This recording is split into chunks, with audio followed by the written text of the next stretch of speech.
కృష్ణుడు చనిపోవడానికి రాముడు కారణమా, గాంధారి శాపమా అనేది ఈ వీడియోలో మనం తెలుసుకోబోతున్నాం. మహాభారతం ప్రకారం కురుక్షేత్ర యుద్ధంలో వందలాది మంది గాంధారి కుమారులు మరణించారు.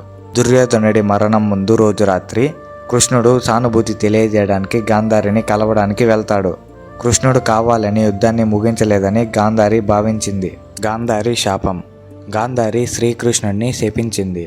నీ నిజాయితీ లేని విధానాల వల్ల నేను నా 100 మంది పిల్లలను కోల్పోయాను.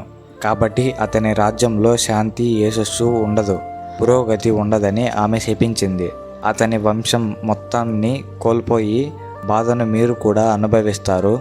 మరియు ఇది 36 సంవత్సరాల తరువాత యదువంశీయులతో ప్రతి సభ్యుడితో పాటు కృష్ణుడు కూడా చనిపోతాడని ఆమె శపించింది.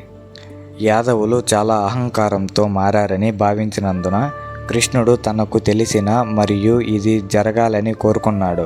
కాబట్టి అతను తదాస్తు అని చెప్పి గాంధారి శాపాన్ని ముగించాడు. కృష్ణుడు ఎలా చనిపోయాడు? 36 సంవత్సరాల తర్వాత ఒకరోజు యాదవులు పండగ జరుపుకుంటున్నారు. పండగ సమయంలో అత్యంత శక్తివంతమైన యోధుడు ఎవరు అనే విషయంపై యాదవుల మధ్య వివాదం మొదలైంది. ఈ వివాదం కొద్దిసేపటికే గొడవగా మారి ఒకరినొకరు చంపుకోవడం ప్రారంభించారు. శ్రీకృష్ణుడు పోరాటాన్ని ఆపడానికి ప్రయత్నించాడు, కానీ అతని వల్ల ఆపలేకపోయాడు. అలాగే బలరాముడు కూడా ప్రయత్నించి నిస్సహాయులుగా నిలిచి ఒక చెట్టు కింద తపస్సు చేస్తూ అక్కడే తన ప్రాణాలను వదిలిపెడతాడు.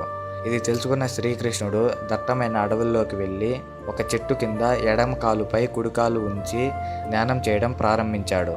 శ్రీకృష్ణుడు చెట్టు కింద అడవిలో విశ్రాంతి తీసుకుంటూ ఉండగా జర అనే వేటగాడు జింకను వేటాడడానికి వస్తాడు. ఆ వేటగాడు కృష్ణుడు కదులుతున్న పాదాలను చూసి జింకగా భావించి బాణం వేస్తాడు. ఆ బాణం వచ్చి శ్రీకృష్ణుడి ఎడమ కాలు కింద తగులుతుంది. వేటగాడు జింకను పట్టుకోవడానికి దగ్గరకు వచ్చిన వెంటనే అది జింక కాదని శ్రీకృష్ణుడు అని చూశాడు. అతడు ఆ తప్పును గ్రహించి క్షమించమని శ్రీకృష్ణుడిని ప్రార్థిస్తాడు. అప్పుడు శ్రీకృష్ణుడు అతనికి ఓదార్పునిస్తూ ఏదైతే జరిగిందో అది నా కోరిక మేరకే జరిగింది అన్నాడు. సోమనాథ్ ఆలయానికి సమీపంలో బాల్కాలాల్లో ఈ ఘటన జరిగినట్లు భావిస్తున్నారు. కృష్ణుడు తన పూర్వజన్మలో త్రేతాయుగంలో రాముడిగా జన్మించానని చెప్పాడు. అలాగే సుగ్రీవుని సోదరుడు అయిన వాలిని చెట్టుచాట నుండి చంపానని కూడా చెప్పాడు. అప్పుడు వాలి చివరి క్షణంలో వాలితో రాముడు ఇలా అన్నాడు, నేను కూడా ద్వాపర యుగంలో శ్రీకృష్ణుడిగా జన్మిస్తానని, నువ్వు కూడా నన్ను చెట్టుచాటు నుండి అలాగే చంపుతావని చెప్తాడు. కాబట్టి అతను ఇప్పుడు తన పూర్వజన్మలో వాలి రాజుగా ఉన్నప్పుడు చెట్టుచాటు నుండి చంపాడు. కాబట్టి శ్రీకృష్ణుడిని కూడా వేటగాడు అలాగే చంపాడు. ఈ కథ విశ్వం యొక్క పాలకుడికి కూడా కర్మ యొక్క నియమాలు అలాగే ఉంటాయి అనే చాలా ముఖ్యమైన వాస్తవాన్ని అందంగా బయటకు తీస్తుంది. అందుకే శ్రీకృష్ణుడు మర్త్యలోకాన్ని విడిచిపెట్టాడు. శ్రీకృష్ణుడు మరణించిన సమయం కలియుగానికి నాందిగా పరిగణించబడుతుంది.